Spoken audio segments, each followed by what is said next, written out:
ዛሬ እንግዲህ የመጣውላችሁ በጣም በሚያሳዝን ዜና ነው። እንደ ሌላ ጊዜ በፍትፈታ አይደለም። ሳውዲ አረቢያ ላይ ሁለት ወንድሞቻችን በሴት ምክንያት እንግዲህ አንዱን እንደገደለው ሰሞኑ ሶሻል ሚዲያ ላይ እየተዛዞረ ነበርና በጣም በአሳቃቂ ሁኔታ እንደገደለውና የገደለውም ሰው ያው በምስሉ እንደምታዩት ሆነው እሱ ገድሎት ተሰውረዋል። ቤተሰቦቹ ደግሞ እስር ቤት መግባታቸው ተሰምተዋል። አሰላሙ አለይኩም ወራህመቱላህ ወበረካቱ። ውድና የተከበራችሁ የተወደዳችሁ ውድ የቻናሌ ቤተሰቦች እንዴት ናችሁ? ደህና ናችሁ ወይ? ሰላም ናችሁ? እኔ ጋር ሁሉ ሰላም፣ ሁሉ መልካም ነው። እናንተም ጋር ሰላም እንደሚሆን ሙሉ ተስፋ አለኝ። ባላችሁበት ሰላማችሁ ብዝት ይበልልኝ እያልኩኝ ዛሬም እንደተለመደው በአዲስ ቪዲዮ መጥቻለሁ። ወዳችሁ ፈቅዳችሁ ለምታበረታቱኝ እጅግ አድርጌ አመሰግናለሁ። ለቤቴ አዲስ የሆናችሁ ላይክ፣ ሼር፣ ሰብስክራይብ ማድረጋችሁን አትርሱ። የደውል ምልክቱን ተጫኑት። እንግዲህ በምስሉ የምታዩት ልጅ እና አንዲት ዛህራ የምትባል እህታችን ሁለቱ እቺን ልጅ ያወራታል። ሲያወራት እያለ ከዛ በመሀል ደግሞ ያው አንዱ እንደሚያወራት ያውቃሉ ማለት ነው። አጋጣሚ ሰርግ ነበርና ሰርግ ቦታ ያው እንገናኛለን ሲባባል ቆይተው ሰርግ ቦታ አጋጣሚ ይገናኛሉ። ሰርግ ቦታ ተገናኝተው ሰርጉም ላይ ደግሞ እያስፈራራው ነበረ የሚል መልእክትም አለ። የቲክቶክ ነገር እንደምታውቁት ነው። አንድ ነገር ይላል፣ አንድ ነገር ይላል። ያው ቤተሰቦቹ እየሰማነው ነገር መጀመሪያ እያወራት ነበረ። ያ ልጅ ደግሞ በጣም የተገደለው ልጅ በጣም እዚህ ጋር ለማምጣት ራሱ ቻናል ስለሚዘጋ አይቻልም እና በአሰቃቂ ሁኔታ ነው የተገደለው። እና ቦታው ላይ ደግሞ እያስፈራራው ነበረ እያለው ነበርና እያስፈራራው ካዩ ለምን ለፖሊስ አላመለከቱም? ፖሊስ ጋር ለምን አልደወሉም? ወይም ደግሞ ያ ሁሉ ሰው መቼም ሁለት ሰው ሁሉ ተሰብስቦ ሁለት ሰው ያቅተዋል ብዬ አላስብምና ለምን እዛ ጋር ያለውን ችግር አልፈቱትም? እና ደግሞ ልጁ ከተገደለ በኋላ ምንም ሳይመስላቸው ለሰርጉ የታደሙ ታዳሚዎች እየጨፈሩ ምን እያሉ እንደነበረም ያው በቦታው የነበረ ሰው ጠቁመዋል። ሀቂቃ እውነት ለመናገር አሁን ላይ የሚሰማ ነገር ትላንትና ደግሞ የሆኑ ወንድሞቻችን ላይፍ ላይ እየተገዳደሉ ነበርና በጣም የሚያስጠላ። በተለይ ስደት ላይ ያለን እህት ወንድሞች መተዛዘን፣ መተባበር፣ መተጋገዝ እያለብን እርስ በራሳችን ተጨቃክነን እየተገዳደልን አንዷ ማዳም ቤት ሁለት ሆነው እየሰሩ እርስ በራሳቸው እየተደባደቡ እርስ በራሳቸው የሚያደርጉትን ነገር እያየን ነውና በጣም ያሳዝናል። ከኛ አልፎ ማዳሞች ራሱ ብሔራችን ስራ ቦታ ስንገባ ብሔራችን የትውልድ ቦታችን እየጠየቁ ስራ እያስቀጠሩን ያለበት ሁኔታ ላይ ነው የደረስነው እና እኔ ምን ብዬ ከምን ጀምሬ ከምን እንደማወራው ግራ ገብቶኛል። ሀቂቃ ብዙዎቻችን አሁን ላይ በሚፈጠር ነገር በሚደረግ ነገር በተለይ ሶሻል ሚዲያ ላይ በምናየው ነገር ብዙዎቻችን ግራ ተጋብተናል። እኔ ብቻ አይደለም ብዬ አስባለሁኝ። እና ይህ ልጅ አሁን እናት አባቱ እስር ቤት ገብቶ እሱ ደግሞ ለሴት ብሎ ወንድ ገድሎ እሱ ህይወቱን ለማዳን የተደበቀ ልጅ እኔ በጣም ነው የተገረምኩት። እኔ ብሆን ያንን ነገር ተሳስቼ አድርጌዋለሁ፣ ፈጽሜዋለሁኝ።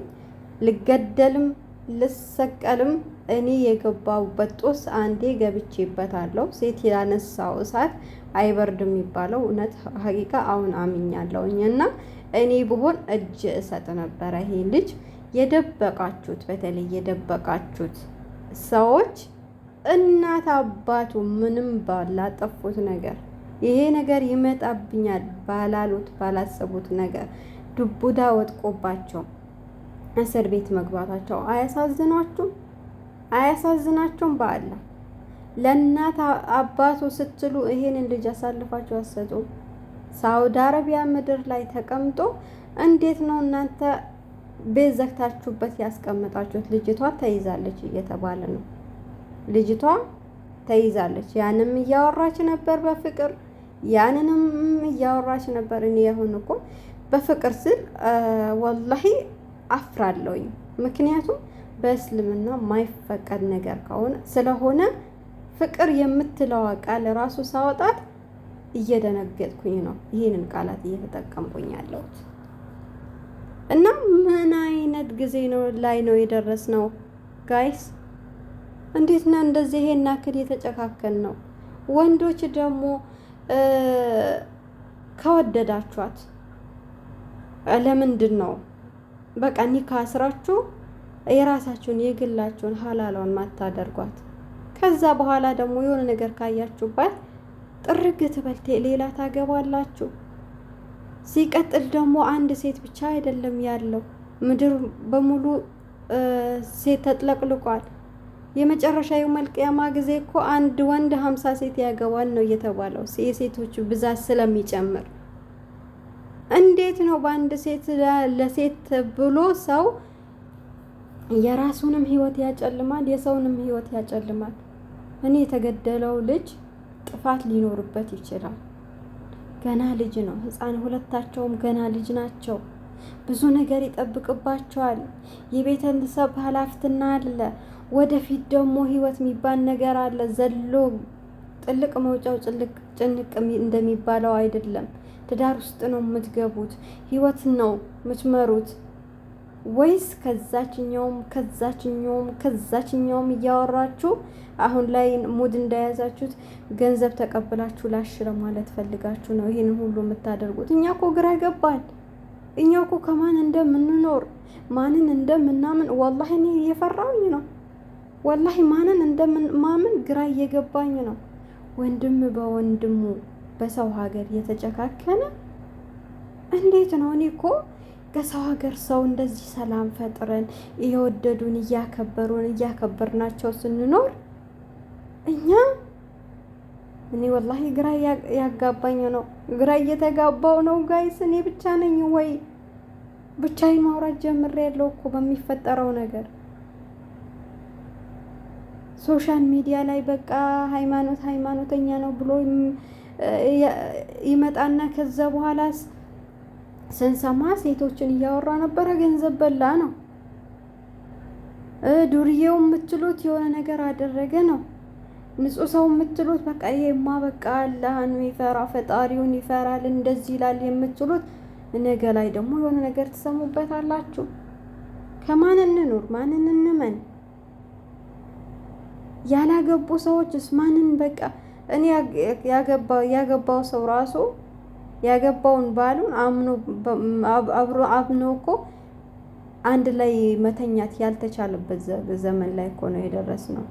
በተለይ ይሄ በላይ የሆነ ቲክቶክ ከመጣ ጀምሮ ሰላም የሚባል ነገር፣ ሀያ የሚባል ነገር በቃ ሀገራችን ላይ ሀቂቃ ሁሉም የሆነ አለ አይደለም፣ እርስ በራሱ ተከባብሮ ሃይማኖቱን አክብሮ ምናምን ነበር የሚኖረው። አሁን ይሄ ነገር ራሱ ጠፍቷል፣ ተነስቷል፣ ከምድር ላይ የለም። ኧረ ተው አደብ ግዙ።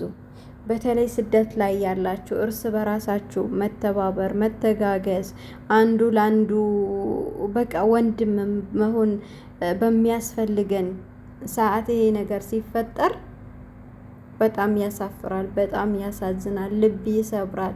ሰውን እንዳናምን እያደረጋችሁ ነው ያላችሁት አንዳንድ ሰዎች እና ይሄንን ልጅ በተለይ የደበቃችሁ ሰዎች አውጥታችሁ ለህግ ስጡት።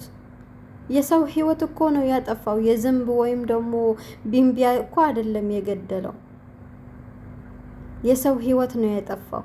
መቶበት ሊሆን ደርሶበት ሊሆን ይችላል፣ ግን ሁለቱም የኒካ ባል አይደሉም። ሁለቱም ተጀናጃኝ ናቸው። ይህን ቃል ስጠቀም ይቅርታ አድርጉልኝ ሀቂቃ እና ሁለቱም ጥፋተኛ ስለሆኑ የሚገባቸውን ቅጣት መቀጣት አለባቸው። ቤተሰብ በነሱ ጦስ መወቀስ የለበትም።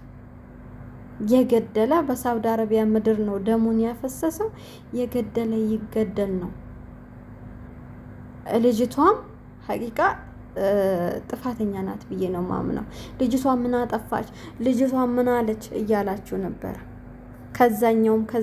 ከዛኛውም ለምን ታወራለች? ለምንድን ነው ሴቶች ወንድሞቻችን ይሄን ያክል ለምንድን ነው የጨከናችሁባቸው? ለምንድን ነው ሳን ላጥብበት፣ ሳን አጠብኩበት፣ ሳን ስራዬን ሰራሁበት? ሐራም አሌይኩም ወላሂ ሐራም። ነገ ትጠየቁበታላችሁ። ወንድምሽ ቢሆንስ ወንድምሽ ላይ ሊደረግ የማትፈልጊውን ነገር የሰው ወንድም ላይ ሰው ላይ ለምንድን ነው ይሄን ያክል የምታደርጉት? ይሄን ያክል ለምንድን ነው የምትጨክኑት? አራ ሴቶች ራሱ አፈርንባችሁ እኮ በሴትነታችን አሁን ላይ እያፈርን ነው ያለ ነው። ተአደቡ፣ አደብ ግዙ፣ ሀያ ይኑራችሁ። ኧረ አውዝ ቢላ ምን ሸይጣን ረጅም። እኔ እንኳን ወላሂ ማወራው ነገር ጠፍቶኛል። ቪዲዮ ላልሰራ ብዙ ጥሬ ያለው ብዙ አድርጌ ያለውኝ ግን በዛ አበዛችሁት። አሁንስ የምንሰማው ነገር የኢትዮጵያ በተለይ እኛ የሀበሾች ሶሻል ሚዲያ ተጨማለቀ፣ በደም ተጨማለቀ፣ በዝሙት ተጨማለቀ።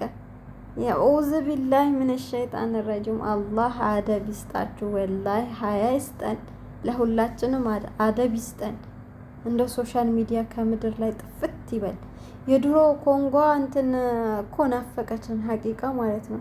እኔስ ናፈቀችን።